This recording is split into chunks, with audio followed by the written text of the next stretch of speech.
Norman Liss, and the name of the program is The Way to Go. I invite you to join me each week at this time as we explore places to go and things to do.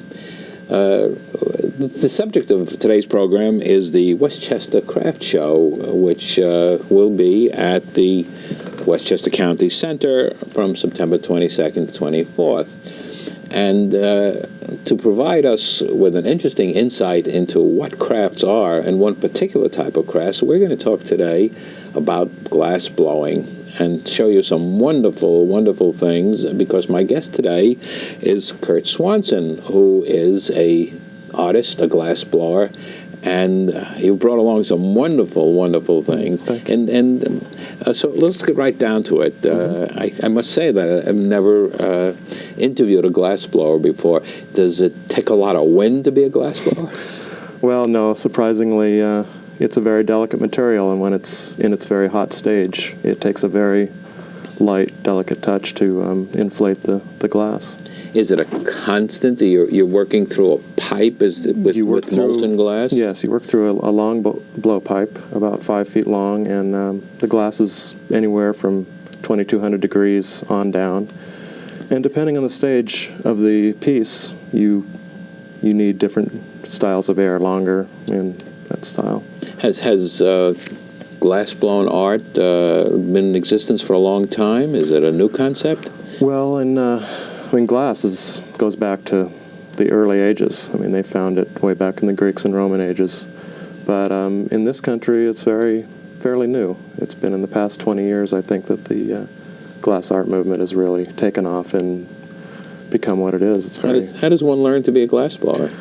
Well, these days, it's fairly readily available. There's numerous schools and studios across the country. I started at Pilchuck Glass Center out in Seattle, which has now become a very world-ranked glass school.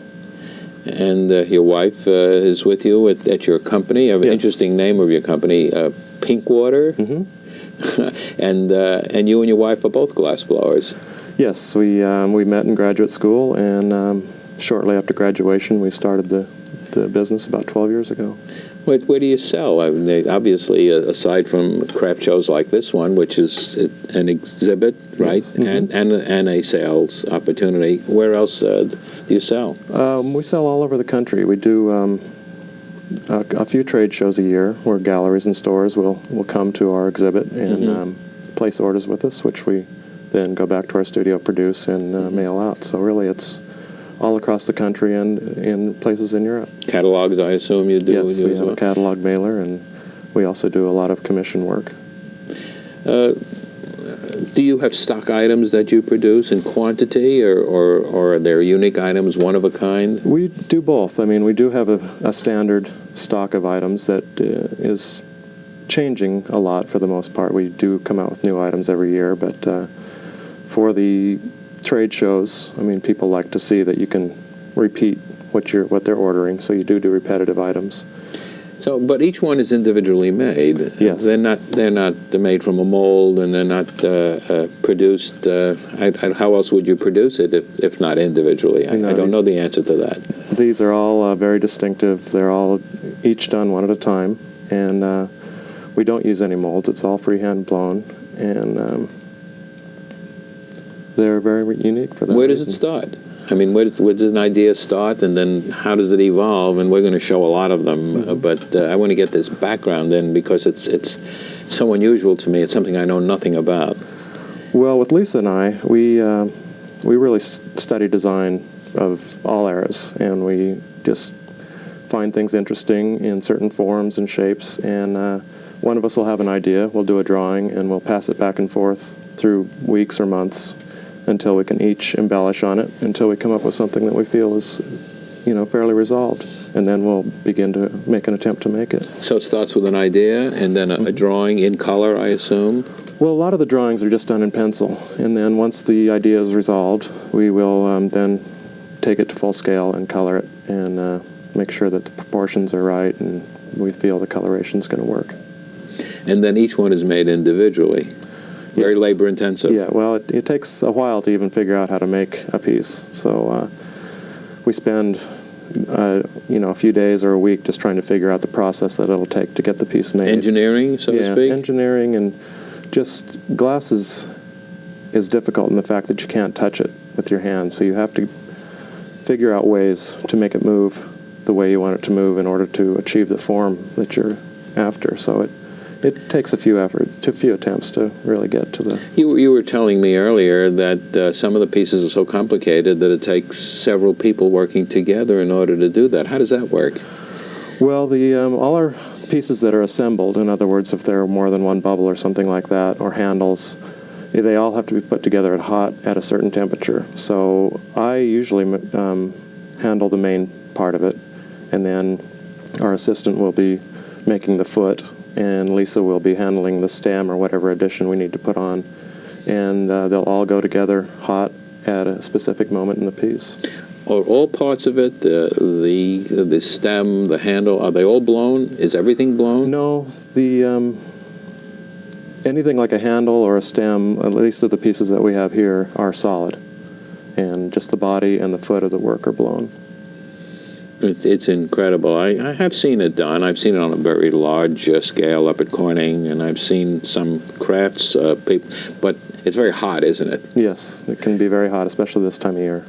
Well, we're going to really show a lot of the pieces, but first I want to talk a little bit about the show, where you're going to be seen. And this, of course, is going to be at the Westchester County Center, and it's going to be, as we said, September, what are the dates now? 22nd through the 24th. And each day, the different hours, opens at 10 o'clock in the morning, and some days till 5, and some days till later, Friday, Saturday, and Sunday. Yeah, Friday is actually a new day, so there's one extra day. One extra day, an added day has been done. And there's going to also be, this year, something which I've just learned about, which is for craft artists, nationally famous craft artists are going to be discussing and showing slides of their work on Friday at 2 different sessions, one of them at 10:30 in the morning, and another one at 1:30 in the afternoon. And they should be very, very interesting, and I think people will be looking forward to coming there. And a little later on, we're going to give a telephone number that people can call to get more information. But now let's start showing some of your work. So why don't we start from the very simple and then work up to the very complicated. And we just kind of bring them up here delicately one at a time and show them. Now, what is this? It's just a small pitcher or a creamer that it's a fairly simple piece, and we like to have a wide variety of work at a show that not a lot of people will be able to start off on the top end of our line. So it has some of the feel of our work, and Explain this to me. I see that there is a clear handle and a clear base, and the body itself, or what do you call this portion? The body, yes. Has color. And how is that done? Well, the color, we only melt clear in our studio. We have a small studio that will only allow that. So to color the glass, we order a very condensed color from Germany, and you put a small piece of that on the end of the blowpipe. You gather clear over it, and as you blow the bubble in, the color lines the very interior, making it look solid colored. So the outside is clear, and yes. And then the inside is where the color comes. A very thin layer of color on the inside. And how do you get that effect of the green? Is it green or yellow in that hue? The patterns we all make up ahead of time, and then they're laid out on a hot plate. And about halfway through the piece, you roll the glass pattern onto the piece and then heat it and fuse it all as one, and then continue to finish the piece. It seems so simple. Well, the way you describe it. I mean, it is in essence, but in order to incorporate all these things takes years of work, and it certainly seems to me impossible. Let's get a little more complicated. And why don't you bring another piece up while I remove this one? Okay.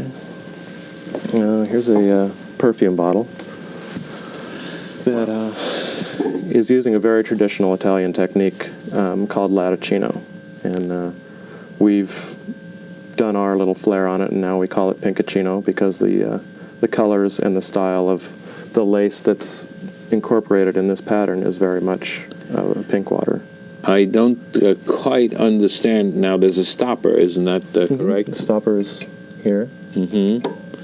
And are these portions all made separately and then attached to each other? Is that the way it's Yes. done? Each individual line here of color was once what's called a cane, which is like a pencil-thick piece of glass about this long. They're laid up side by side on a what's called a pastorelli plate.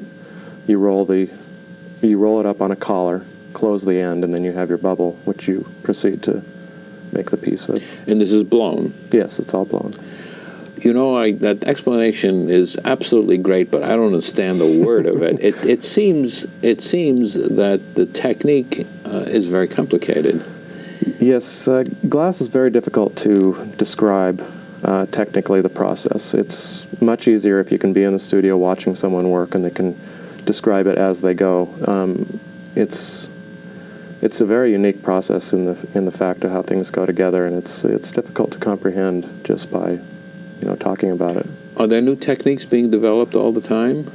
I wouldn't say so in blown glass. I think all the techniques that I'm aware of are age-old techniques, mostly Italian or Swedish, that were learned by the masters many years ago and are now being made available in this country because those people are opening up and beginning to teach us them.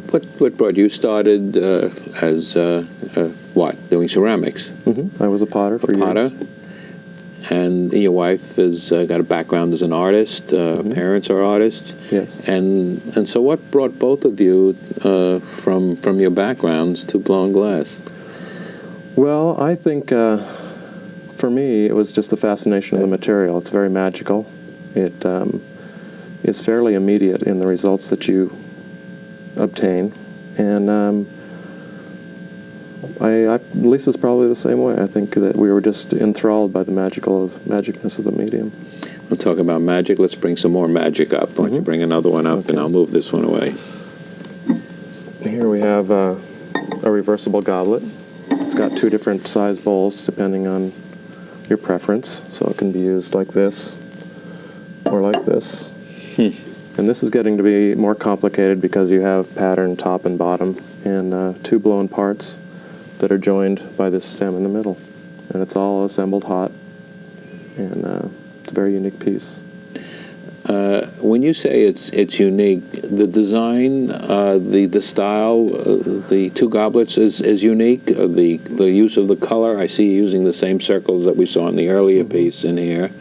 What makes it unique? Well, I think all those things combined. I think the fact that it is a reversible goblet, I think our color combinations are very unique because I think we use combinations that you just won't see anywhere else. And the fact of it being technically a very difficult piece makes it something you won't see all the time. Do people buy the work that you do for use or for exhibit? We've seen some things here that are practical in their design. Is the perfume bottle used as a perfume bottle? Is the pitcher used as a pitcher? Hopefully they'll be used. I think it really depends on the person. A lot of times with things like perfume bottles, they're for collectors, and they don't always use them. They have numbers of perfume bottles that they just have for display. But all the pieces that we have here are very functional. I would hope they'd be used as such. Let's move on to something else. Well, we can do this one back here. This is called a Vienna bowl. It was inspired by the Viennese artists. The curlicue handle is a very repetitive design element in a lot of their designs and paintings. And it's a nice little dish for candies or nuts or anything like that. The others seem more delicate than this, except the delicacy is in the handle on this one. Is that something that you think about when you're designing it? What are the elements? I mean, this has more of a solid feeling than the others that we looked at. Well, I think, for example, the goblet, you do want that to be very light and balanced because when you fill it with a liquid, it will take on an extra weight, and you want to make sure that it's still going to be a pleasure to use. Something like this, which will be sitting on a table, I don't think you need the same delicateness to use it, and you need a pretty substantial background to hold the handle on and things like that. So part of it is engineering, and the part of it is just for function. I would think that one should not lift this by the handle. Well, I wouldn't really recommend it. It's a lot of weight there. Yes, And, the glass is very delicate. And what holds them together? Is it just merely annealing itself by the heat when you put together the various pieces? Because they're assembled hot. It's hot glass to hot glass, which is the strongest connection you'll ever get. It's stronger than glue or anything like that. So it's a combination of glass and heat that makes it one. When you get into this delicacy of this handle or some of the pieces we've already seen, is there much danger of failure, breakage? Always. I mean, that is one of the factors of glass that makes it so difficult, is that once you start a piece, for one thing, you don't stop until it's finished. So you can't put it down and answer the phone or have a cup of coffee. Once you're started, you're involved. And if you make a mistake, it's very unforgiving. You can't really go back. You have to pretty much execute it perfectly all the way through. Can you use the glass over again? Not once it's colored. If you're making things out of clear, that can be recycled back into the furnace and reused. But once the color's incorporated, it's pretty much gone if it gets broken. Does that happen with any frequency? Yeah, I mean, sometimes you'll have a really great run of great luck, and you'll just not lose anything. And then other days, for one reason or another, you might end up losing a few pieces along the way. Anywhere throughout the process, it could drop and fall on the floor and break, or some other problem could occur. Well, let's not drop anything on the floor and break it, but let's bring up some more pieces and look at some more. This piece here is one of our most popular recent pieces. It's called the Jester vase. I was going to say that. It looks like a jester to me. Mm-hmm. And it's very unique in the fact that it has a different color inside and out. And just the general appearance of the Jester is very unusual and very difficult to achieve in glass. Now, you said that you start with clear glass and then you put the color on the inside. So how do you put different color on the inside and outside? Well, it's a difficult technique. You have to overlay two bubbles, kind of like rolling socks back on one another when you put them in your drawer. You have a orange-colored bubble on the inside, and you put a pink one over that and just fold it over so the color overlays onto the pink. Explain to me when you talk about a bubble. Are you working flat at this point? No, it's all, it's kind of like, you're working at a bench with the blowpipe, and the glass is on the end of the pipe. And it's kind of like working with a pottery wheel on the horizontal. It's round, and the bubble is constantly moving because the glass is hot. And it's never flat. It's always round unless you push it some other way. Glass inherently goes round. I asked you a somewhat facetious question in the beginning of whether you had to blow very hard. Is the amount of air pressure very, very important to what you're doing? It's critical in terms of where you are in the piece, in making the piece, and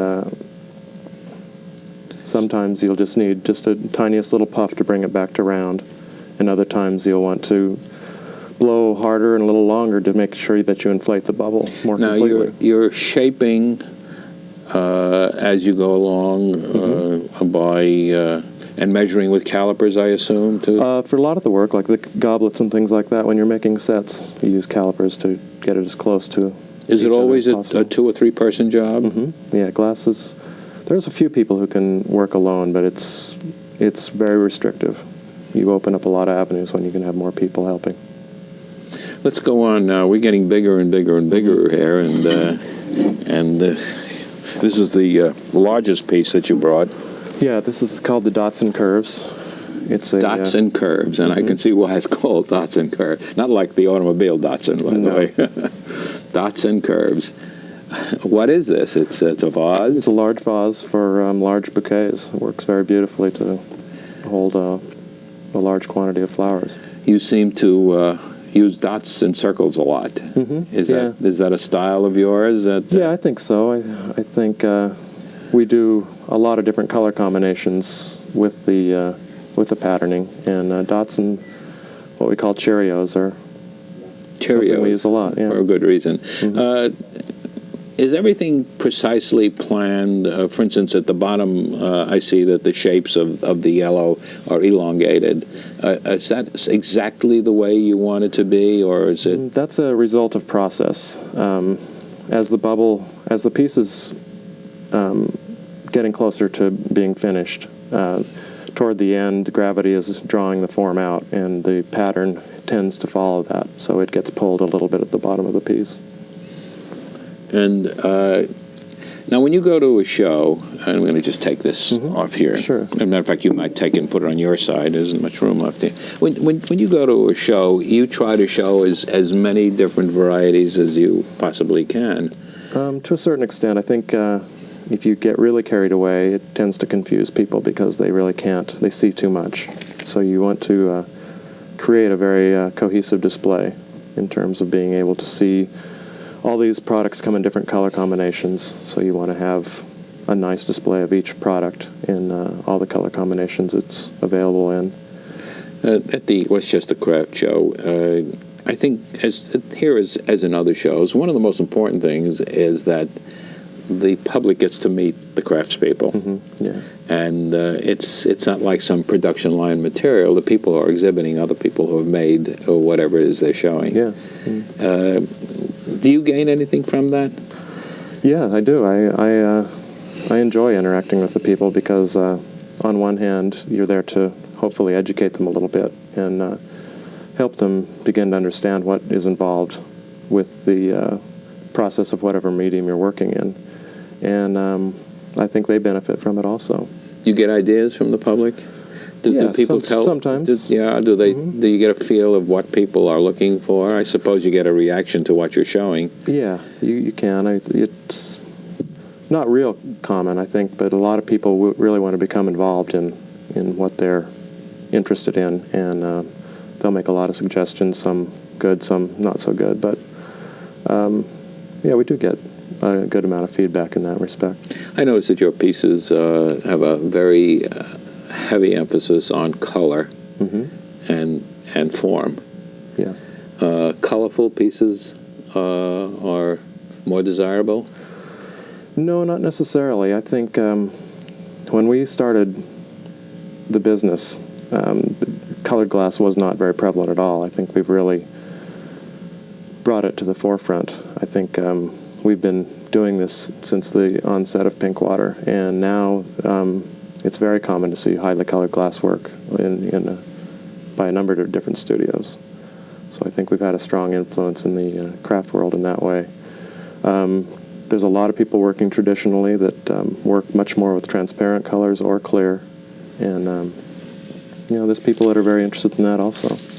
You brought along with you the brochure, which has some illustrations of some of the things that we've seen today, plus some other things. Mm-hmm. I think it might be helpful if people are interested in getting a copy of this, that you might give your telephone number if you want to do that. Sure. Right now. What is that number? Because you're located in Carmel, New York. Yeah, we're fairly local. We're about 40 minutes north of White Plains. And what's your telephone number there? It's 914-225-1057. And anybody wants a copy of your catalog, or would like to come up and visit you, you can tell them how to get there and come and see. Yeah, we don't have a real good display space at the studio, but we do make visits by appointment. People can come in and see your work? They do come up. Yeah. Does that inhibit you when people are watching you? Well, it can. There's certain things I probably wouldn't want to be making when people visit, because it requires an extreme amount of concentration, and sometimes it's just not what you want, someone hanging in the door asking you questions when you're in the middle of a complicated piece. But we plan it around that. I want to get back to the show specifically, and one of the things that I do want to do is to give the telephone number that people can call concerning the Westchester Craft Show, and the number to call for that information is in Connecticut. It's 203 254-0486, and we will put that number up on the closing credits, so you can write that down. The show will be at the Westchester County Center, September 22nd to 24th, and it's.